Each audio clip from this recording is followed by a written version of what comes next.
Hello, magandang araw po sa inyo lahat mga kapatid, mga kaibigan. May panibago na naman tayong munting kaalaman ang nais kong i-share sa inyo. Ayan, ito ay may laptop tayo ding Acer, napakaluma na ito.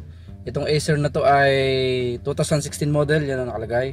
Hindi na natin masyado pinokos pero 16 ang model nito, 2016 po. Yan, ang laptop na to ay Celeron. Napakaluma, matagal-tagal na din at hindi masyado nagagamit. So power on muna natin, testingin natin kung nagbo-boot up.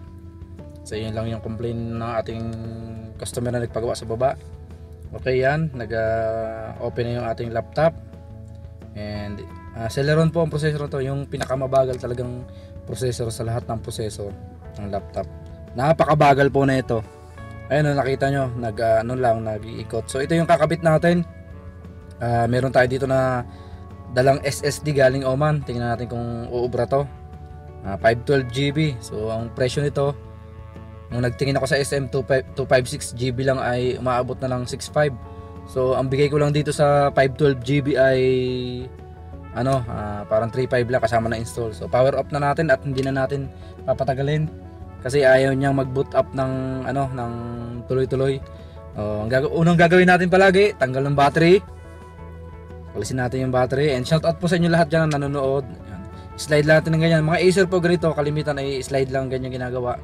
May lock po sa gitna o minsan sa magkabilang gilid. Yan. Alisin na natin yung mga tornilyo, and ang palagi po nating tandaan kapag tinanggal natin yung tornilyo, lagi nating ibalik ng maayos yung mga tornilyo. Wag po kulang-kulang. Yun ang unang tips ko kapag gagawa tayo, lalo sa mga laptop ng ating mga kaibigan o hindi lang kaibigan, mga customer. Kahit sino, basta ibalik mabuti para wala silang masabi. Okay, yan, konting konting oras lang to ang ating gagawin. Hindi naman to mahaba, wala pa tong 20 minutes. So kalimitan ginagawa ko sa mga video ko ay ginagawa kong nilalagyan ko ng konting speed, time lapse, para hindi tayo masyado humaba. Kasi mga video po, kalimitan ko mga video ay maabot ng 2 hours 45 minutes mahigit. Alisin natin tong lock ng DVD. Yan yung lock ng DVD. Makikita nyo din pati kanina nakasealed pa yung ating laptop. Yan yung pinagtanggalan ng DVD screw, silyado pa. Ibig sabihin po wala pa naka-open ito. Ako pa lang ang makaka-open na una. So napakatagal na panahon wala mga nag-open at hindi naman pinagawa na may-ari. Yan, iangat lang natin ganon. Ang Acer po madaling iangat yan. Hindi na kailangan ng spudger. Gamitin lang natin ng mga daliri ng ating kamay. So yan, napakaalikabok. Makikita nyo po, malikabok yung laptop natin. Alisin muna natin ang connection ng speaker. Speaker po yung tinanggal ko na wire. Yan, konting konting linis lang dapat. At mamaya natin lilinisan ng maayos kapag sigurado natin na na okay na at gumagana yung ating laptop. Okay? Alright, ikakabit na natin yung ating SSD para ma-testing natin kung gumagana yung OS. Kasi ganito mong kalimitan mga luma ay hindi supported sa SSD. Minsan kailangan i-update pa natin yung BIOS natin, yung version ng BIOS para maging compatible sa SSD. So ang hard drive storage po nito yung HDD, yung ating tinatawag na hard disk. Okay, yan. Tanggalin natin yung kanyang pinaka sa loob. Yung pinaka case, yung itong metal case ng ating hard drive, at ibalik natin doon ng mabuti, walang labis, walang kulang. At sa mga nanonood po dyan, maraming salamat sa inyo lahat. Kuya ay shout out sa iyo, maraming salamat sa tulong sa 50k subscriber natin. And road to 100 po tayo. And salamat po sa lahat ng sumusuport, and to all viewers out there, thank you very much po. Thank you everyone. At walang sawang sumusuporta, at sa hindi nakakalimot kahit po nasa bakasyon ako, okay, pasilip-silip lang po sa mga live ng ating mga kawaiti. At pag may time ay nanonood tayo kahit papaano, nagtatambay saglit. Yan, naka-install na natin. And ilagay muna natin yung ating cover. So nalinisan ko na po yan kanina, hindi ko na pinakita sa video natin. Shortcut na natin, goods na. So palaging tandaan, iwasang maka-short, makatanggal at makalimot ng mga tornilyo sa loob ng motherboard para hindi mag-short. Balik na natin muna yung cover natin, and kapag complete na ang ating installation ay ating ibibigay na ng ayos sa customer para maging pera na. Alright, screw na natin, balik natin yung mga screw. So madali na po magbaklas ng ganito. So sa mga magdi-DIY po dyan, pwede nyo pong i-try at kayang-kaya nyo pong gawin ito. Madali lang po kapag mag-upgrade kayo or gusto nyo magdagdag ng storage ng inyong laptop. Kung gusto nyo gawin from HDD to SSD, kaya nyo po yan. Sundan nyo lang po yung mga video na ina-upload ko at makakatulong po ito sa inyong lahat. Okay, maraming salamat po sa mga nanonood dyan. And inuulit ko po, and 50k na po tayo, Kuya Ice, Ate Merlin, salamat ulit sa aking Team Mayor, shoutout sa inyo lahat. And sa mga team na nandito palagi, maraming salamat po sa inyo lahat. Sa aking pamilya, sa asawa ko laging nanonood at nagsishare ng video ko. Sa mga nagsishare po, yan, mamimili tayo ng 10 tao. Kapag nakapamili tayo ay mamimigay tayo ng muting regalo sa Pasko at New Year. Okay, yan, tapos na. Alright, ibabalik na natin yung ating battery para ma-install na natin yung ating Windows 10 ang gagamitin natin kasi Windows 10 ang Windows 11 medyo mabagal. So yung mga gilid dapat ay siguraduhin yung hindi nakaawang para hindi magalit yung ating customer. Yan, kasi minsan pag soli natin sa customer ay minsan ay may awang-awang. So na yan, bad na yun sa atin, bad image na sa ating pagiging technician. Okay, power natin. So kapag ganito po lumabas ay ibig sabihin ay wala pong naka-install na OS yan. OS ay means operating system, yung ating program, yung ating Windows. Okay, kailangan natin ng bootable device ng USB. Plug in na lang natin and restart. And i-boot po natin. Kapag hindi po nag-boot ay punta lang tayo sa ating BIOS setup. Piliin po natin yung primary natin, USB. Gawin nating set as primary default. Yan, marami naman po tayo diyang reformatting na kaya medyo ko na to, ginawa ng time lapse para medyo mabilis ng konti. Okay, kapag hindi po nag-boot at nag-error ay ayusin nyo po sa settings. Sa settings po yan naayos.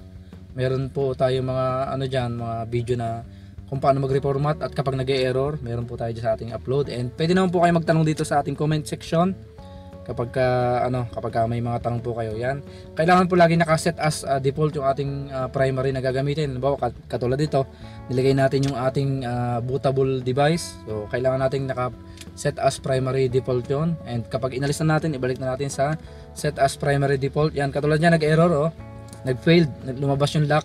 So ang ginagawa po dyan ay punta lang kayo sa BIOS supervisor, sa ating BIOS settings, and punta kayo sa supervisor, mag-create kayo ng 12345 na password and i-enter nyo and save, and mag-open po yan and restart your computer and mawawala po yung lock na yan.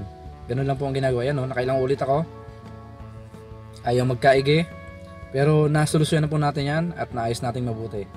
Alright, yan, ito yung ginagawa ko. Naglalagay tayo ng password 12345 and confirm 12345 ulit.